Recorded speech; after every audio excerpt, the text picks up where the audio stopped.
Hello students, कैसे हो आप लोग। मौर्य एजुकेशन में आपका स्वागत है। स्टूडेंट्स, जैसा कि आपको पता है कि हम चैप्टर नंबर 2 के कुछ क्वेश्चन को यहाँ पर सॉल्व कर रहे हैं।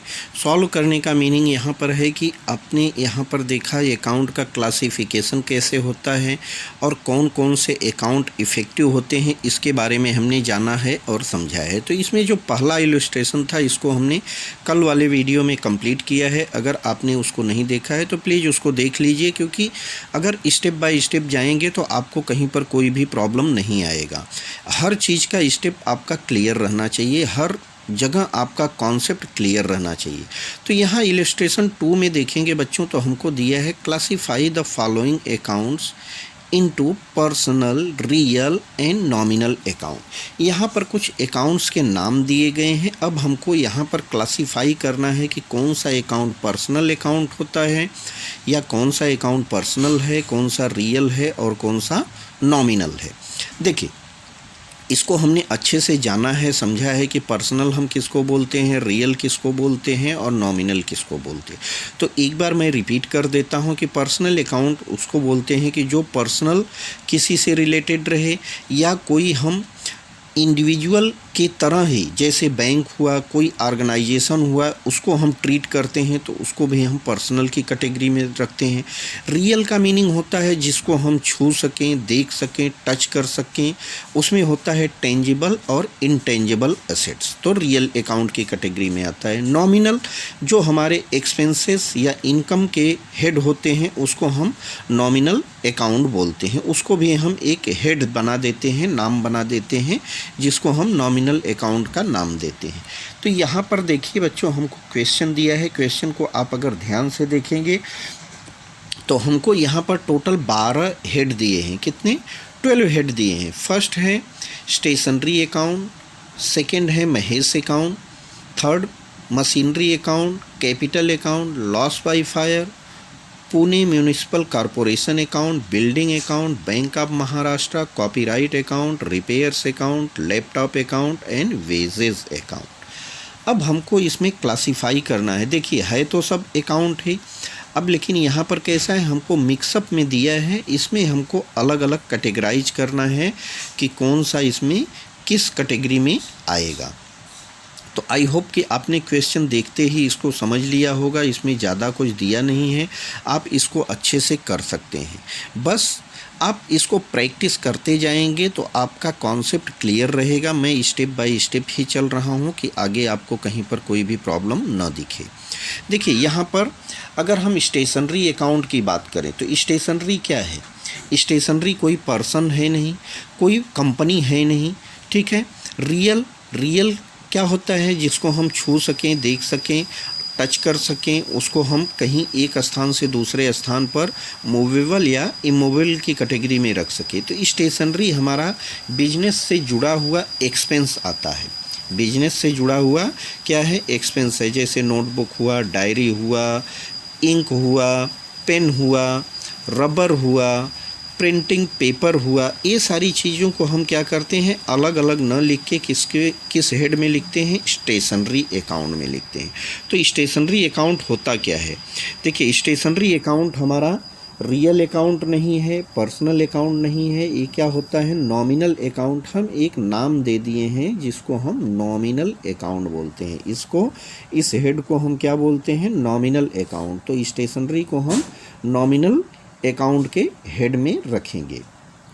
Second one, Mahesh account. अब महेश क्या है?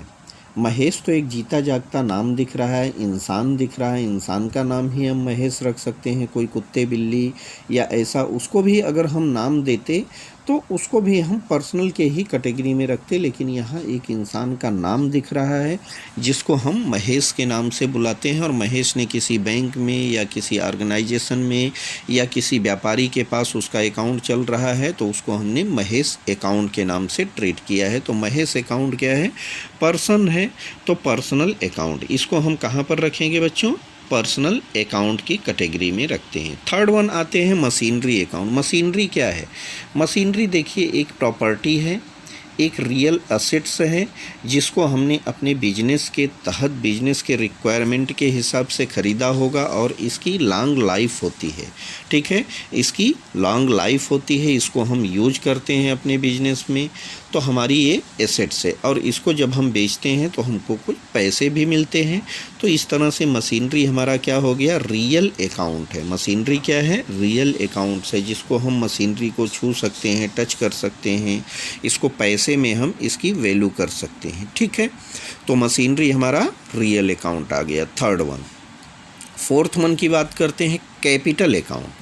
फोर्थ वन की बात करते हैं कैपिटल अकाउंट। कैपिटल अकाउंट क्या है बच्चों, कैपिटल अकाउंट हमारा आ जाता है यहाँ पर। अगर आप देखेंगे तो कैपिटल अकाउंट किससे जुड़ा रहता है, जिस इंसान का बिजनेस होता है, जिस इंसान का बिजनेस होता है और बिजनेस को संभालने वाला, उसमें पैसा लगाने वाला, वो पैसा कहाँ से लगाता है, अपनी कैपिटल से लगाता है। तो कैपिटल क्या है उसकी, कैपिटल उसकी एक इंडिविजुअल एसेट्स है, इंडिविजुअल प्रॉपर्टी है जो कि उसने अर्न करा है, मनी अर्न करा है और इसी हेड से उसने अपने बिजनेस में पैसे लगाया है। अपना नाम न लिख के वहाँ पर एक हेड बना दिया है, क्या, कैपिटल अकाउंट। तो कैपिटल अकाउंट भी हमारा पर्सनल अकाउंट में आता है।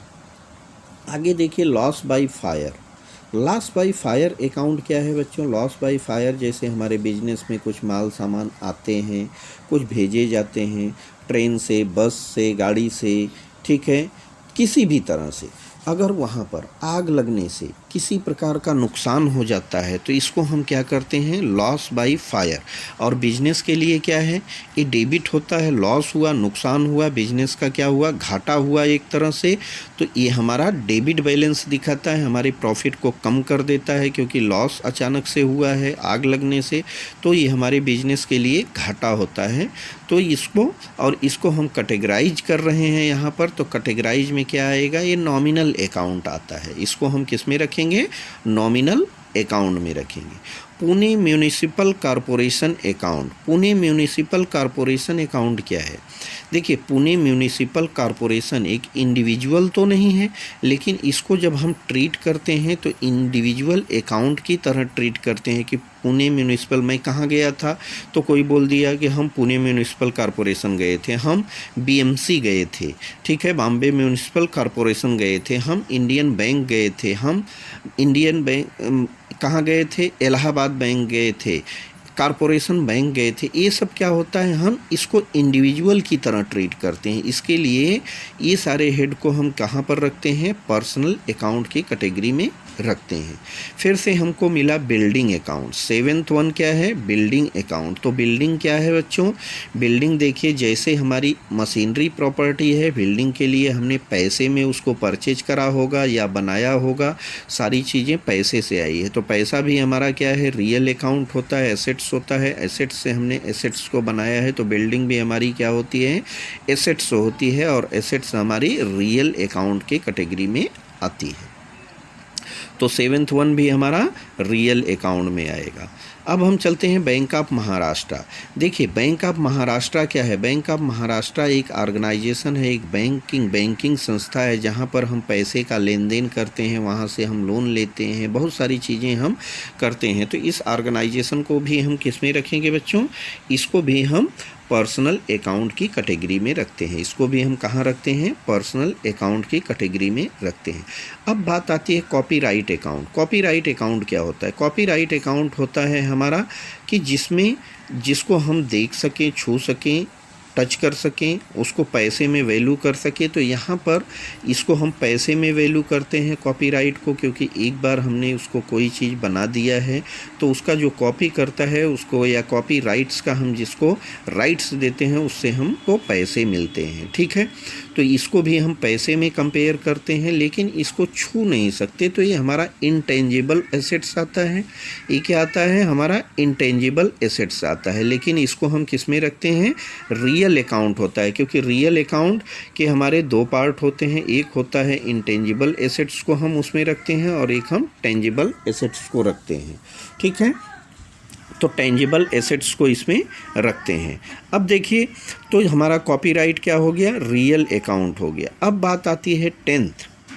Repair account. रिपेयर अकाउंट क्या होता है बच्चों? रिपेयर अकाउंट हमारा होता है जैसे हमारा लॉस बाय फायर है, इसके पहले स्टेशनरी अकाउंट देखा, तो रिपेयर में जो छोटे मोटे खर्चे होते हैं इसको हम किस कैटेगरी में रखते हैं?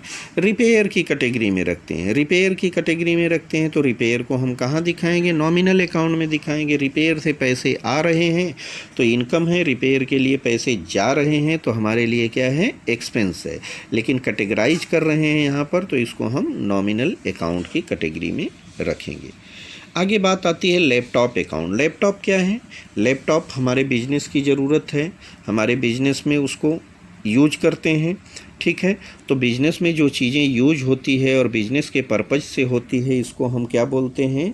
एसेट्स। और उसको हमने किस में कंपेयर किया है? किस में ख़रीदा है? पैसे से ख़रीदा है। तो पैसे से ख़रीदी जाने वाली लॉन्ग टाइम यूज करने वाली प्रॉपर्टी को हम क्या बोलते हैं?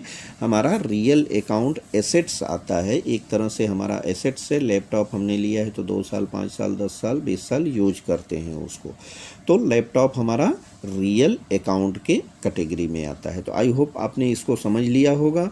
अब हम चलते हैं 12th पर, वेजेज अकाउंट। अब देखिए repair account, stationery account, loss by fire, ये सब क्या है? हमारे नॉमिनल अकाउंट है। तो सेम कैटेगरी में हमारा वेजेज क्या होता है? हमारी कंपनी है, फैक्ट्री है, मिल है, वहाँ पे वर्कर लोग काम करते हैं तो उनको हम वेजेज देते हैं, सैलरी देते हैं। या शॉप है तो जो वहाँ पर हम मजदूर रखते हैं उनको हम सैलरी देते हैं, चाहे वो डे टू डे की हो, चाहे वीकली हो, चाहे मंथली हो, चाहे हाफ ईयरली हो। तो ये जो पैसे दिए जाते हैं इसको हम सबके अलग अलग नाम से नहीं लिखते हैं, इसको हमने कैटेगराइज कर दिया है कि इतना पैसा हमारा वेजेज के लिए गया है। 10 मजदूर 20 मजदूर, उसका अलग अलग अकाउंट हम मेंटेन नहीं करते हैं। तो वेजेज अकाउंट हमारा क्या हो गया? नॉमिनल अकाउंट हो गया। वेजेज अकाउंट हमारा क्या हो गया? नॉमिनल अकाउंट हो गया। तो इस तरह से हम अकाउंट को कैटेगराइज करते हैं। आई होप कि आपने इसको अच्छे से जान लिया होगा, समझ लिया होगा। कहीं पर कोई भी दिक्कत परेशानी आपको लगती है तो आप हमको कमेंट करके बता सकते हैं। अब नेक्स्ट वीडियो में हम आपको आगे का इलस्ट्रेशन नंबर 3 बताएंगे, क्योंकि दोनों साथ में बता देंगे तो आपको कन्फ्यूजन होगा। इसके लिए हम स्टेप बाय स्टेप ही चलेंगे, छोटे छोटे वीडियो में आपको प्रोवाइड करते रहेंगे जिससे आपका कॉन्सेप्ट क्लियर रहेगा। तो बच्चों, अगर आपको हमारा वीडियो या कंटेंट्स अच्छा लगता है तो प्लीज़ प्लीज़ प्लीज़ हमारे चैनल को सब्सक्राइब कीजिए, अपने दोस्तों में भी शेयर कीजिए, हमारे वीडियो को लाइक कीजिए, ज़्यादा से ज़्यादा लोगों में शेयर कीजिए और हमारे चैनल को सब्सक्राइब करने के लिए बोलिए, क्योंकि इस लॉकडाउन में हम लोग आपके लिए मेहनत कर रहे हैं। तो प्लीज़ हमारे चैनल को भी आप ऐसे ही प्यार दुलार देते रहिए। अब मिलते हैं नेक्स्ट वीडियो में, तब तक के लिए थैंक यू, बाय।